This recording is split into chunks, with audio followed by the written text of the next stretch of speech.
The Holy Gospel according to St. Luke, the 10th chapter. Glory to you, O Lord. Now, as Jesus and his disciples went on their way, he entered a certain village, where a woman named Martha welcomed him into her home. She had a sister named Mary, who sat at the Lord's feet and listened to what he was saying. But Martha was distracted by her many tasks, so she came and asked him, "Lord, do you not care that my sister has left me to do all the work by myself? Tell her then to help me." But the Lord answered her, "Martha, Martha, you are worried and distracted by many things. There is need of only one thing. Mary has chosen the better part, which will not be taken away from her." The Gospel of the Lord. So, sometimes when we read about the problems and the issues that were faced by people Jesus encounters, we need to do a little bit of translating, if you will, to relate them to modern life. Because after all, most of us are not fishermen or shepherds. Most of us don't even understand some of the cultural and religious debates of first century Judaism, and thankfully, none of us live under Roman occupation. And so it's often important for preachers especially to relate these conditions to modern life. But not today. Today is easy. Jesus says to Martha, "You are worried and distracted by many things." Worried and distracted by many things, that sounds like many of us most of the time. Sometimes, like Martha, we're worried and distracted by essential things that we need to do in our lives, things that are mission critical for our families and for our work and our communities. Certainly, it seems that Martha was doing these things because she had a whole house full of people who needed to eat and to be cared for. And notice that Jesus never tells her that the things she's doing aren't mission critical, or even that she shouldn't be doing them. These are important things. But sometimes we're also worried and distracted by all kinds of things going on in the world around us, and they're often the things that we can't do much about. There are political decisions we worry will make life worse for us and for those we love. There are natural disasters near and far which we watch in horror.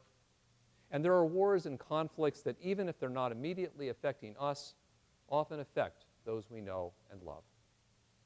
Our 24/7 news cycle and the fact that so many of us are constantly digitally connected can exacerbate this problem in ways that we couldn't even imagine just a couple of decades ago. But even back then, worried and distracted was a common way we might have described ourselves. In many ways, Martha should be considered the patron saint of our age. And the big problem with worry and distraction is that it's not just annoying. It's emotionally draining and often can be dangerous if those things keep us from paying attention to things that are mission critical at the moment. And that's actually Jesus' critique of Martha's worry and distraction. It's not that Martha is doing something wrong or even that she shouldn't be doing it, but that she's missing the one needful thing, the opportunity to listen to Jesus, and perhaps that's also why she's trying to share the joy of worry and distraction with her sister. "Lord, don't you care that my sister is not helping me? Tell her to be worried and distracted also. What is the matter with you?" And while there's no easy way to keep from being worried and distracted, it can help to be alert to the fact that worry and distraction are often most problematic when they are the trivial things that get in the way of the important stuff. I mean, I realize this, maybe you do too. I go into work at the beginning of the day, or I turn on the computer, and I think, I am going to focus today on some really big picture things. That's what I got to do. And then I open the email, and I suddenly realized I'm buried in trivial things that I don't really need to be worried about, and there goes a lot of my focus. Martha probably had a lot of that going on too. She was trying to put on a big event, but probably in the midst of this whole thing, people kept coming up and distracting her with little stuff. And that was annoying because they wanted to know again, where is the bathroom, or where is it? All this kind of stuff that was getting in the way of what she was trying to do. Sometimes we are most susceptible to worry and distraction when we're being worried and distracted by important things that get in the way of even more important stuff. Because, some of my email really does need to get answered right now, but it's not the most important thing that I need to do. Martha had a lot going on too. She wasn't just putting on dinner for 4 or 5 people. She probably had 20 or 30 people in the house, and big things needed to happen. Lots of work needed to get done.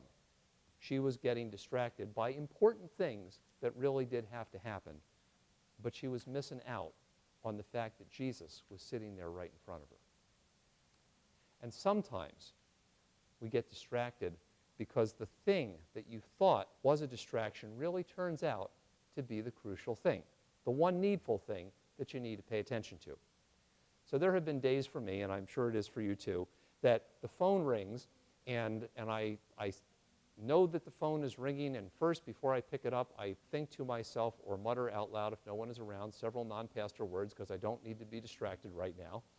And I answer the phone, and somebody starts telling me something, and I realize, oh no, this is the one thing I got to drop everything for and pay attention to. This is not the distraction. This is the important thing. And that's finally what Jesus points out to Martha. She's distracted by her sister listening to Jesus. And yet the distraction is the one needful thing that she really also needs to be focused on. I mean, the whole point of getting everybody together in her house is so that people can listen to Jesus. There was one needful thing, but at the time, that one needful thing seemed like a distraction.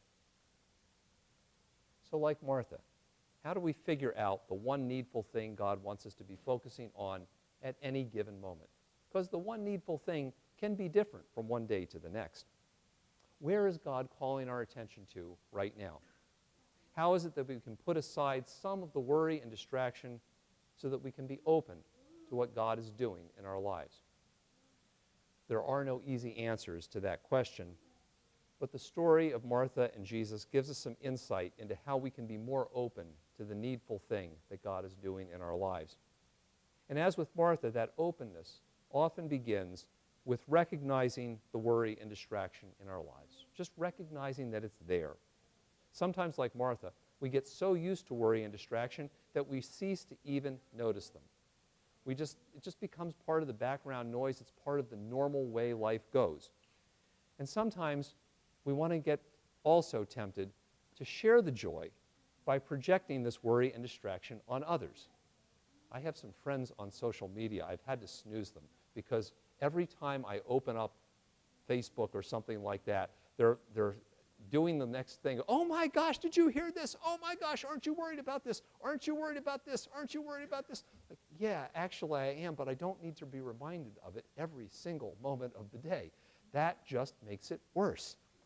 If I do that, I'm just sharing the worry and distraction instead of kind of looking for what's the needful thing I need to focus on right now. I'm not sure that some of my social media friends are trying to do this, and probably Martha didn't realize she was doing it either. But sometimes the best antidote to worry and distraction, the best way to keep it kind of at bay, is to stop feeding the beast for a while.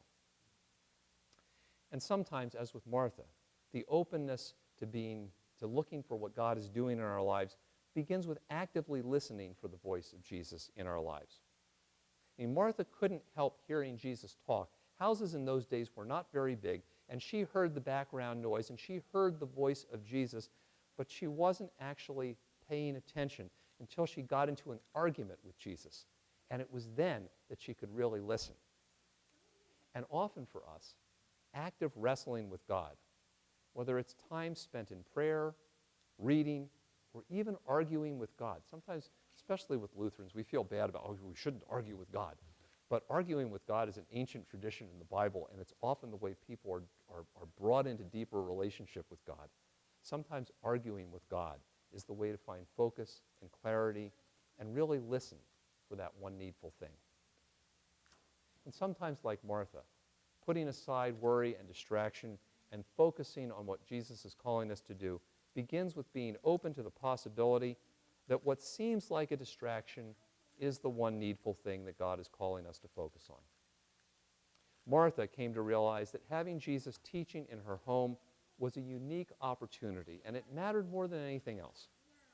And sometimes for us too, being open to unique opportunities that God gives us, even if it sometimes begins by feeling like the phone is ringing and I don't need one more thing.